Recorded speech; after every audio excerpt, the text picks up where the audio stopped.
देखिए यहाँ पर ये 134 जिंदगियां केवल नहीं है, न जाने इसमें कितने परिवार थे। सैकड़ों परिवार थे जो अब बिखर रहे हैं, टूट रहे हैं, परेशान हो रहे हैं। ये 6 तस्वीरें हम आपको दिखा रहे हैं, कैसे पुल टूटा, नदी में हाहाकार मचा, चीख पुकार लोग कर रहे थे।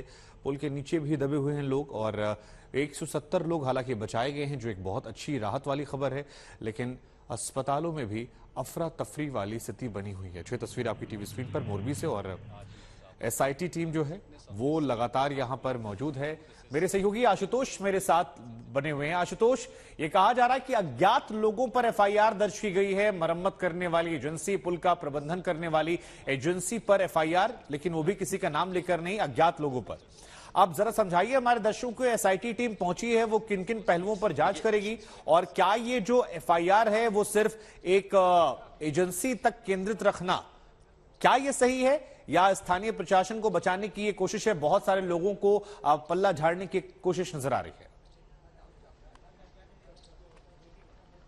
देखिए, ये आरोप लगेगा पुलिस पे कि अगर आप नाम तक नहीं ले सकते एजेंसीज का, अथॉरिटीज का, उनमें अगर किसी का जिक्र नहीं है तो लगेगा कि ये महज खाना पूर्ति है और बड़ों को बचाने की कोशिश है। लेकिन इसका एक दूसरा पहलू ये भी है कि जब ऐसी कोई घटनाएं होती हैं जहां आप जांच शुरू करते हैं तो अमूमन पहले मामला अज्ञात के खिलाफ ही दर्ज किया जाता है, और जब जांच शुरू होती है तब जो इसमें दोषी पाया जाता है प्राथमिक तौर पर, उनका नाम फिर लिस्ट में एफआईआर में आगे दर्ज किया जाता है, तब उसके बाद चार्जशीट बनती है। तो ये एक तरह की कानूनी प्रक्रिया, और ऐसी घटना में चूंकि इन्हें ये नहीं पता, इस समय आप ये नहीं कह सकते कि जिम्मेदार कौन है। कयास लगाए जा सकते हैं, हम वो रिपोर्ट देख रहे हैं तो ये समझ में आता है कि जिम्मेदारी किसकी है, लेकिन कानूनन जो है फिलहाल जो केस बनता है वो यही कि अज्ञात के तौर पर दर्ज करें। और फिर जब एसआईटी की टीम, आपको एक बार तस्वीर दिखाते हैं, इसमें एक डीएसपी लेवल के भी ऑफिसर हैं और गांधीनगर से जो फॉरेंसिक विभाग की टीम आई है वो भी आई है। उन्होंने तारों को देखा है कैसे टूटे, उनकी फोटोग्राफ ली गई है, फॉरेंसिक का सैंपल कलेक्ट किए गए हैं। अब जो टीम है वो आगे एज पर गई है, एज वहां जहां से हिस्सा टूटा है उस वहां पर क्या क्या चीजें हैं, क्योंकि कई सारे अल्टीमेटली सब तारों से बना हुआ तार ही टूटे हैं, तो वो कोशिश की जा रही है। और जो टीम है, अब अज्ञात के खिलाफ मामला है तो जाहिर है आगे जब जांच बढ़ेगी तो सबसे पहले प्राथमिकी उसमें बयान दर्ज किए जाएं उस कंपनी के जो टिकट बेच रहे थे, उसके बाद कितना पुराना पुल है, क्योंकि जो टिकट बेची जा रही है उस टिकट पर साफ साफ लिखा हुआ है 765 फीट लंबा पुल है, 142 साल पुराना है। आखिरी सेफ्टी चेक इसका कब हुआ था, क्या इसको सेफ्टी परमिट थी, इसके भार वहन करने की क्षमता कितनी थी, क्या उस क्षमता से अगर ज्यादा लोग आए तो उसकी जिम्मेदारी किसकी थी। इन तमाम पहलुओं पर जब जांच होती है किसी एक दिशा में नहीं होती है। अब जो देखिए फॉरेंसिक टीम है वो डिस्टेंस मेजर कर रही है, टेप लेकर के आए हैं। सर ये बताएं, सैंपल्स आप लोग जो कलेक्ट कर रहे हैं अभी, डीएसपी साहब, नाम किसी तरह का नाम दर्ज हुआ अभी? एसआईटी टीम अभी कुछ बोलना नहीं चाहती, जाहिर है प्राथमिक तौर पर अभी जांच चल रही है। अब इसमें देखिए ये जो पैलेस है ये निजी संपत्ति है, इसके आगे जाने की अनुमति हमें भी नहीं है, लेकिन जो तार टूटा है ये देखिए, जो लटका हुआ तार है इसका हिस्सा अंदर है। अब हवेली के अंदर हमें जाने की अनुमति नहीं है। अब एसआईटी की टीम अंदर गई है जांच करने के लिए, जाने दीजिए इनको भी। और अब ये फोटोग्राफ्स और जो भी है वो दस्तावेजी, क्योंकि जब जांच होती है तो हर चीज आपको लिखना होता है, क्योंकि रिपोर्ट जब तैयार होगी। ये जो तार है ये जिस पार से आ रही है दरअसल इसका हिस्सा हवेली के अंदर है, ये निजी प्रॉपर्टी है, इसलिए इसके अंदर जाने की अनुमति नहीं। एसआईटी की टीम अंदर गई है, जहां से तार जुड़ा हुआ है वहां से रोल होने के बाद आगे आती है। इस तार का हिस्सा फिर इस ब्रिज पर चढ़ता है। ये जो ब्रिज है इसके ऊपर एक रोलर है जिसके ऊपर से तार पास होके अगले छोर तक जाती है।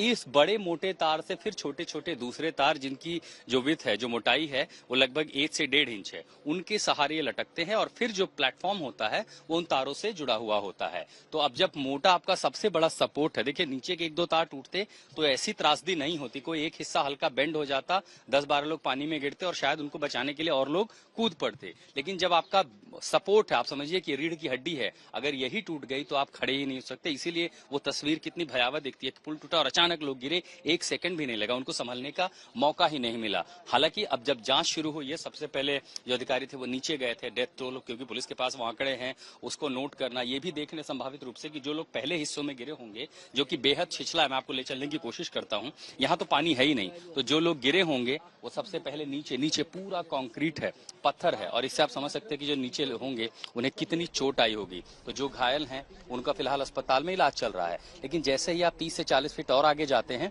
तब आपको दिखाई पड़ता है पानी है, जो छिछला पानी है, लेकिन वहां पर रॉक रॉक है। मैं चूंकि वहां गया था नेवी के साथ, उस ऑपरेशन का हिस्सा देखा मैंने उसको नजदीक से, और जब बाहर आया पैर मैंने नीचे रखे तो पता चला कि ये पूरा रॉक सॉलिड है, यानी नीचे बड़े बड़े रॉक्स हैं, बड़े बड़े पत्थर हैं। इसलिए अगर कोई वहां छिछले पानी में गिरा होगा तो उसको भी बहुत ज्यादा चोट आई होगी। अब आप देखिए कि जो संख्या है वो थोड़ी कम हुई है, क्योंकि वो सीमित कर दिया गया है। जो पुल का लटका हिस्सा था उसे हटा करके सब कुछ सीमित कर दिया गया है। अब यहाँ पुल पर अगर कुछ बचा है तो सिर्फ जो टूटा फूटा अवशेष था वही है। ये तारों से जुड़ा हुआ एक स्प्रिंग का हिस्सा है, एक पाइप है। और जो आप पूछ रहे थे कि आखिर मरम्मत के नाम पर यहाँ पर हुआ क्या है, देखिए जिस पर चलते हैं वो ये हिस्सा होता है, तार जिससे सटा हुआ प्लेटफॉर्म बनाया जाता है, ये नया लग रहा है। शायद इसको लगाया गया था और ये तारों के सपोर्ट से बना करके, क्योंकि अल्टीमेटली इसी पर हमें पैर रख करके आगे बढ़ना होता है। इसके कई हिस्से टूटने, नुकसान की खबर कई बार आती रही, लोग शिकायत दर्ज करते रहे हैं, तभी पता चलता है कि 2 करोड़ रुपए आखिर कहाँ खर्च हुए होंगे। लेकिन जिसके सहारे ये चल रहा है, ये तार में देख के ये नहीं कह सकता कि ये 6 महीने में ही बनाया गया होगा। नुकसान भारी है। ये इस तरह के स्क्रू ड्राइवर टेढ़े हुए हैं, टूटे पड़े हैं, इससे पता चलता है नुकसान कितना बड़ा हुआ है। दर्शकों को हम बता दें कि कई लोग ऐसे थे जो यहां पर छुट्टी मनाने गए थे और एक ही पल में कौन कहां था, कौन किसके था, कुछ भी पता नहीं चला। कुछ लोग पुल के नीचे तड़प रहे थे, कुछ बाहर निकलने की कोशिश में थे। जो अस्पताल पहुंचा उसे अपनों की फिक्र थी। मौत का ऐसा मंजर था कि राहत बचाव में लगे लोगों के लिए हौसला रख पाना यहां मुश्किल था।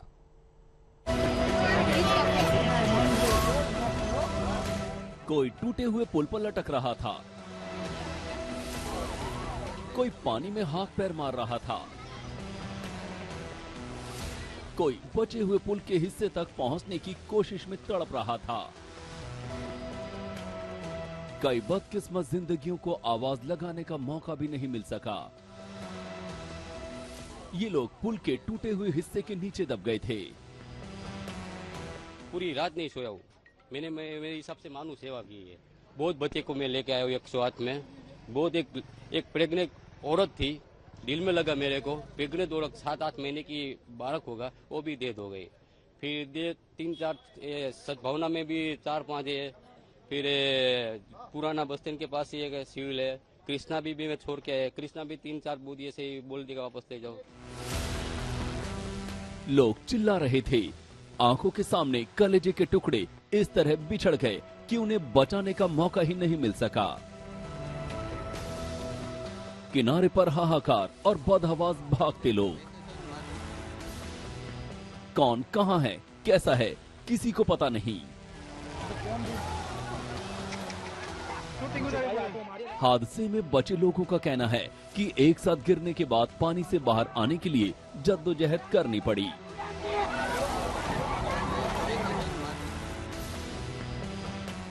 हादसे के बाद जब मासूम बच्चे बाहर निकाले जाने लगे तो सबके धैर्य का बांध टूट गया।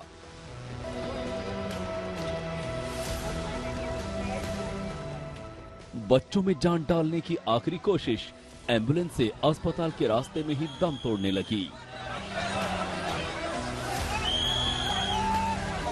लोगों के हाथ पैर कांप रहे थे, हौसला टूट रहा था। बस थोड़ी देर पहले ये बच्चे परिवार के साथ चहक रहे थे।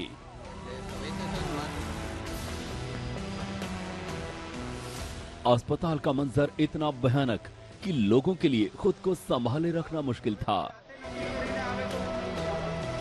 शाम की चीख पुकार और रात की बदहवासी सुबह होते होते मौत के सन्नाटे में बदल गई। लापता लोगों के बचने की उम्मीदें टूटने लगी थी।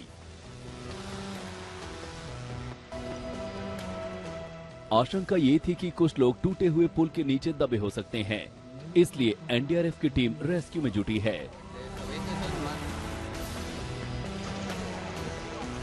हादसे में जिन लोगों की जान बच गई, उनके लिए भी इस सदमे को सह पाना आसान नहीं है। बहुत घटना हो गई, बोल नहीं सकती अब मैं। बहुत बुरा हुआ। बच्चे लोग भी थे, बहुत मैं बोल नहीं सकती। इतना मेरे को दुख लगा है, जो कोविड में था ने, उससे ज्यादा भी मेरे को आज बहुत तकलीफ हुई है।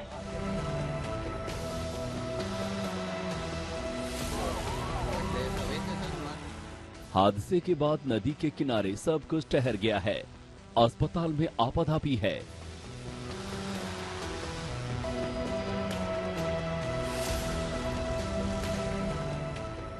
हादसे को लेकर लापरवाही के इल्जाम और कार्रवाई का दौर चलता रहेगा, लेकिन जिन लोगों ने अपनों को खोया है उनके लिए खुशियों की घड़ी रविवार शाम 6:30 बजे हमेशा के लिए रुक गई। गोपी मनियार, मोरबी, आज तक।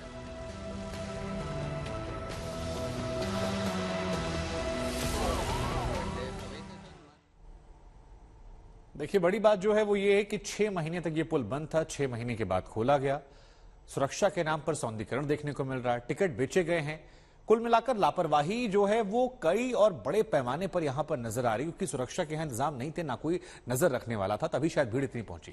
एक रिपोर्ट दिखाते हैं हम आपको मेरे सहयोगी आशुतोष की, जिसको देखकर आपको यह समझ में आएगा कि कैसे मानवीय गलतियों की वजह से, लापरवाहियों की वजह से ये बड़ी दुर्घटना हुई है, जिसमें 134 लोगों की जिंदगी चली गई। लेकिन जितनी जगह हैं, आप एक चीज नोटिस करेंगे कि हर गेट पर इस तरह के बोर्ड लगाए गए हैं जिस पे लिखा गया कि झूलता पुल नहीं। इसका ये मतलब है सीधे सीधे कि बड़ी संख्या में यहाँ ना खड़े। और इतना ही नहीं, भीड़ के लिए देखिए यहाँ पर इस तरह के संकेत भी लगाए गए हैं कि इस पर भीड़ न करें। खासकर कई लोग सेल्फी लेने जाते हैं तो उससे बचें। यानी ये चेतावनी कई जगहों पर रखी गई है। दूसरा, पीछे अगर हम देख रहे हैं तो वहां लगाया गया कि आप सीसीटीवी की निगरानी में है। जैसे आप प्रवेश करते हैं तो पीछे की तरफ एक सीसीटीवी वार्निंग भी दी गई है। यानी लोगों को, प्रशासन को, व्यवस्थापकों को यह अंदाजा था कि यहाँ कितने लोग पहुंच रहे हैं, बावजूद उसकी लापरवाही कैसी। और अब मैं जहां खड़ा हूं, देखिए ठीक मेरे पीछे यहाँ सीसीटीवी भी लगा हुआ है। अब दोनों तरफ से लोग टिकट लेकर के ब्रिज पर पहुंच रहे थे, इस पतले से संकरे से रास्ते हुए, जो कि सस्पेंडेड है, ये भी हवा में किले से लटका हुआ है। अब इससे अगर लोग पहुंच रहे हैं, देखिए सीसीटीवी कैमरा है, यानी उन्हें अंदाजा था कि कितने लोग आखिर यहाँ पर आ रहे हैं, कैसे पहुंच रहे हैं। और अगर ऐसा था तो फिर सही समय पर भीड़ को नियंत्रित क्यों नहीं किया गया। इसीलिए सवाल उठ रहा है कि ये एक आपराधिक लापरवाही थी।